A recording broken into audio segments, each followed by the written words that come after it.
একদিকে জুলাই গণঅভ্যুত্থানে শহীদ ছেলেকে হারানোর বেদনা, অন্যদিকে সেই শহীদের বাবার দ্বিতীয় বিয়ে ঘিরে তুমুল বিতর্ক।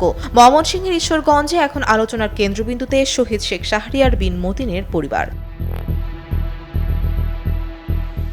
অভিযোগ উঠেছে, শহীদ পরিবারের জন্য সরকারের দেওয়া অনুদানের অর্থ ব্যবহার করেই দ্বিতীয় বিয়ে করেছেন শাহরিয়ারের বাবা মোহাম্মদ আব্দুল মতিন।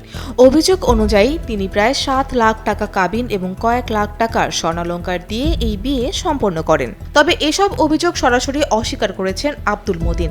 তার দাবি, তিনি একজন সরকারি চাকরিজীবী এবং নিজের উপার্জনের অর্থেই দ্বিতীয় বিয়ে করেছেন। পাশাপাশি প্রথম স্ত্রীর সম্মতিতেই এই সিদ্ধান্ত নেওয়া হয়েছিল বলে দাবি করেন তিনি।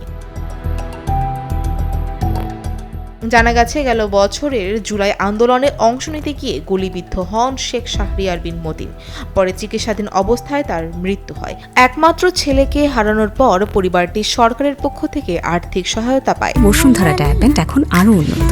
এই hot air through top sheet দ্রুত শোষণ করে সোনামণিকে দেয় কোমল অনুভূতি। এদিকে শহীদের মা মমতাজ বেগম দাবি করেছেন, তার অনুমতি ছাড়াই দ্বিতীয় বিয়ে করেছেন তার স্বামী। তিনি আরও অভিযোগ করেন, শহীদ পরিবারের জন্য বরাদ্দ অর্থ নিয়েও অনিয়মের চেষ্টা হয়েছে, যদিও এসব অভিযোগের বিষয়ে এখনো কোনো আনুষ্ঠানিক প্রমাণ প্রকাশ্যে আসেনি।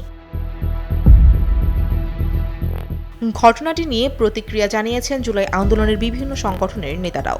তাদের অনেকেই বলছেন, আইন ও ধর্ম একজন পুরুষকে একাধিক বিয়ের সুযোগ দিলেও একজন শহীদের পরিবারের ক্ষেত্রে এমন সিদ্ধান্ত নেওয়ার সময় আরও সংবেদনশীল হওয়া প্রয়োজন ছিল। বংশরক্ষার যুক্তি, পারিবারিক বিরোধ, অনুদানের অর্থ নিয়ে প্রশ্ন এবং শহীদ পরিবারের মর্যাদা সব মিলিয়ে বিষয়টি এখন স্থানীয়ভাবে ব্যাপক আলোচনার জন্ম দিয়েছে। অভিযোগ ও পাল্টা অভিযোগের এই ঘটনায় সত্যতা নির্ধারণ করবে সংশ্লিষ্ট তদন্ত ও প্রমাণ। তবে একটি বিষয় স্পষ্ট, শহীদ শাহরিয়ারের স্মৃতিকে ঘিরে এই বিতর্ক নতুন করে জনমনে নানা প্রশ্ন জন্ম দিয়েছে।